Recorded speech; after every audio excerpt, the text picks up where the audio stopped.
Hey guys, welcome to the Son of Wonder. Bad Batch Season 2, Episode 4 has dropped, so let's conversationalize.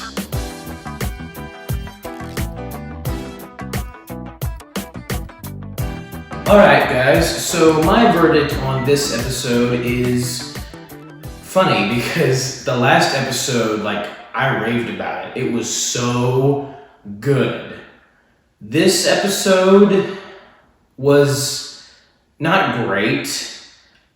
I honestly, for the first half of it, I was like, this might be the worst episode of the series. Not because it does anything overtly wrong, or it's like characters doing something dumb, but it's just more like it's the first half was kind of just uninteresting. Like Wrecker and Tech and Omega go to this planet with Sid to see this thing called riot racing, which is very similar to pod racing, except they can fire at each other and people might get killed in the stands. So it's like really dark and drastic pod racing, the speeder racing, I guess. But yeah, they go there and Sid basically just wants Wrecker and Tech to come with her to protect her. And you see why later in the episode. And so yeah, definitely for the first half, I'm like, okay, this is just filler. And I had a feeling that this was going to be the filler episode. Because the first two was the reintroduction to the Bad Batch for the second season, and then the next one was reintroduction to Crosshair, seeing what he's doing. That was nuts, so good. And I had a feeling this was going to be the episode. Episode 4 was going to be the one that was like, okay, this is going to be filler.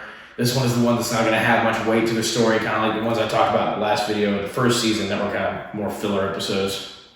But as the episode was going on, there was a couple things that they alluded to. And especially by the end of the episode, it feels like, yes, it is majority filler. At the same time, I think there is something that they're alluding to that will have ramifications later in the season.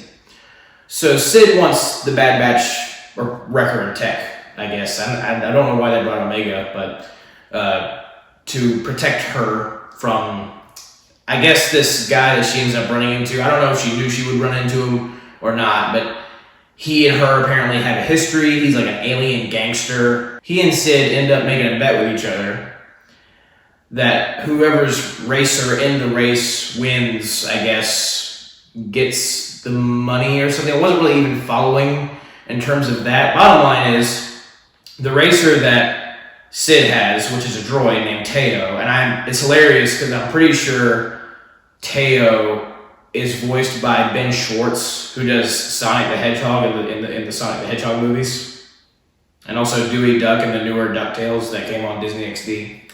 And it's funny because that guy plays almost the exact same character in all the stuff that I've seen him do, counting this one.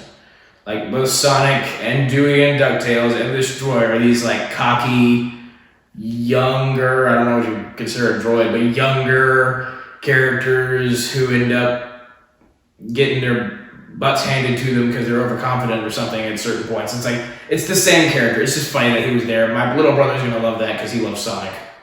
But the most hilarious part of this episode was when the droid just got hit out of the blue with some random speeder and crushed. That was by far the best part because he was annoyingly cocky. But one thing that is interesting in this episode is that when the droid loses the race for Sid, I think the whole thing was the gangster would capture Sid or have her in his custody because she couldn't pay off the debt that she needed to pay off for this gangster. And so the interesting part is that Tech kind of voices his concerns like, Sid has done this to us a lot at this point, making us go on these random missions with her just to cover her butt for things that she's trying to do, like, making a bet with some other racer and not being able to pay off, like that kind of selfish stuff. The stuff that doesn't matter, stuff that's not like, you're not helping anybody with supplies, they're not getting anything out of it. It's just like, hey, come protect me because I'm being dumb. And Tech is noticing this more. He's like, this is a pattern that kind of needs to stop. So that also is kind of interesting in and of itself, is that they're realizing that something's not quite right, that Sid's kind of just taking advantage of the Bad Batch too much. Bottom line, the droid ends up getting destroyed for the second time, and Tech ends up taking over in the race for Sid to win Sid back from the gangster. I guess, and pay off the debt that Sid owes the gangster.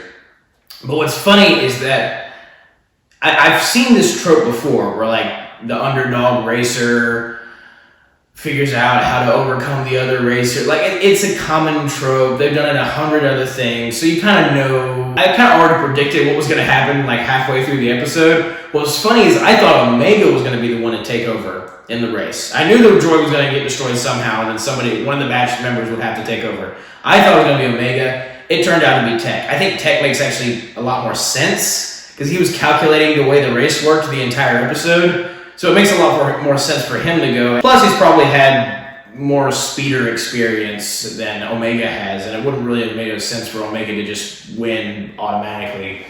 She's not directly known to have the Force or anything like that yet. She may. But anyway, Tech does the race. He does all the unconventional, unorthodox things like you see in everything else. He's the underdog, but he wins. And it's cool the way he wins. He calculated the way the race worked and what was the most efficient way to do things. So he ditches his weapons and puts all the energy from the weapons into his rear deflector shields, all that stuff. So he wins, and they win Sid back from the gangster. And what's funny is Sid's like, well, I owe you guys. Then Tech's like, yeah, you do. And you can tell there's kind of Tech's he's getting annoyed. And it's interesting that they spent, Tech was kind of the main character in this episode, sort of. He got some time to shine, more than he usually does. He even has this little, when he wins the race and everybody's cheers, Tech, Tech, Tech. He just kind of has this, he doesn't really know what to do. He doesn't know how to react. He's never gotten accolades before in that specific way. So he's just like, hey, I did my job. That's just how I roll. Even when he gets out of the cockpit and Ricker's like, hey, you did it. I thought you were going to die. And Tech's just like, you're surprised that I won? What? And that's, of course, just his personality. And I love that each Bad Batch member has such a specific personality that's so distinct to them. Even during the race, there were some really funny comments where Wrecker was like, you need to be in the front of the race, not the back. As if Tech doesn't know that. And Tech's like, it's called strategy. And then Wrecker's like, no, it's called losing. I like those lines. I think they're very funny. But bottom line, Tech gets a little bit more time to shine in this episode. But by the end of it, he kind of has this almost scorn for Sid. He's getting sick of Sid constantly dragging them into these situations. And Sid's like, I'll pay it back. I'll find a way to make it up to you, the fact that I dragged you into all this. Kind of just rats it off. But before Omega, Tech, and Wrecker leave the room, the gangster just kind of says to him, one of the speeder guys is about to shoot him, and the gangster stops him, and he's like, you guys might want to watch out for Sid. You stuck it out for her, and that's not something I see often, but she might not return the favor. You should watch your backs.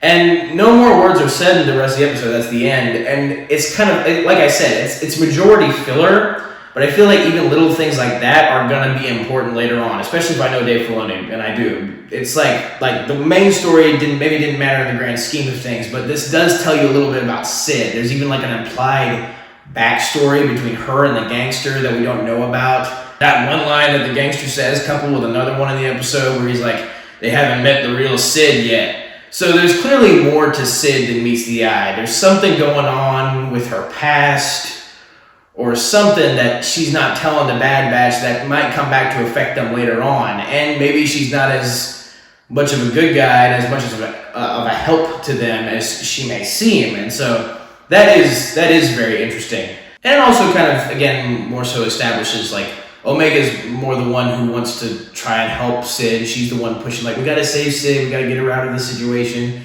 She's always a nice, compassionate one. Tech and Wrecker are a little bit more cautious.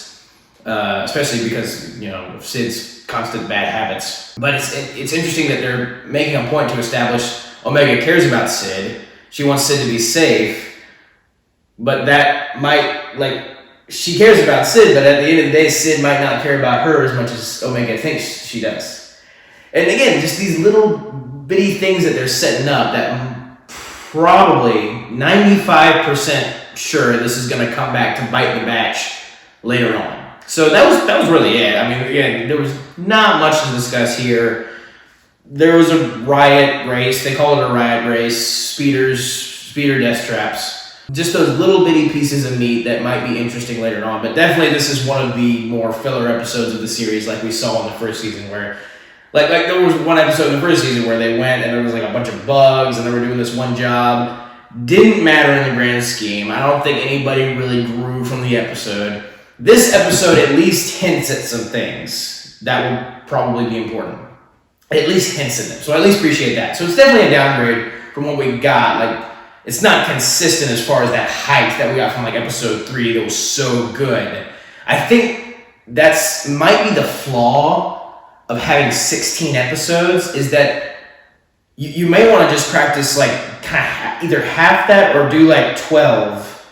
I know Andor had 12 and I still didn't like it, but bottom line, I think maybe doing less episodes, because the story with the Bad Batch that Dave Filoni wants to tell, I think is one of those stories that is maybe more Mandalorian or Andor or that kind of length. But if you have 16 episodes, you're kind of forced to pad out the runtime with more filler stories that don't really mean much. They're not worth watching all that much, filler episodes for sure. And I feel like if you shorten that, you get a lot less filler episodes, like maybe 1 or 2, and then the rest of it would be just solid, like, this was great, this one matters, this one's great, this one matters. I feel like this show would benefit from that. And I know that, Clone Wars had even longer seasons than that. But I think the thing is with Clone Wars' premise in general, it's the Clone Wars. It's all the stuff that happens between episode 2 and episode 3 of Star Wars. So there's so much that you can do with that series, which they did. So many different stories, so many different things happening. But with the Bad Batch, it's like it's concentrated on this one group. And then I guess crosshairs with the Empire. So there's only so much you can do with this one group and their endeavors in the galaxy, especially with where they are as characters. They're just kind of hiding away from the Empire, who most of the Empire, save Admiral Rampart, doesn't even know they're alive still. So there's only so much you can do with that story with that many episodes, with 16.